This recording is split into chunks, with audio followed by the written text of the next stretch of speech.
Hii kazi ya kutegemea, tukitegemea bunduki peke yake na tutegemea tu operation peke yake, hatutamaliza shida yenye iko hapa.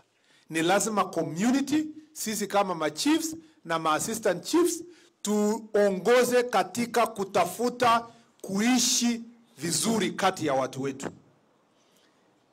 Tunajua kwamba kwa sababu ya vita imeendelea kwa miaka mingi, watu wetu wako na uchungu tofauti, aswa wale ambao wamepoteza mali yao na wamepoteza ndugu zao. Lakini tusipotafuta njia ya kusameana na kusahau na kuanza ukurasa mpya, hiyo uchungu itaendeleza vita kati ya jamii zetu ambao wanaishi hapa Baringo.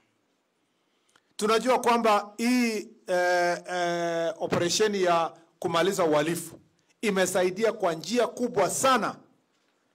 Tumeweza kurudisha mara mingi kwa mara hizo katika hii vale mifuko karibu 17,000 ambao wamepelekwa na kurudishwa katika hii bonde.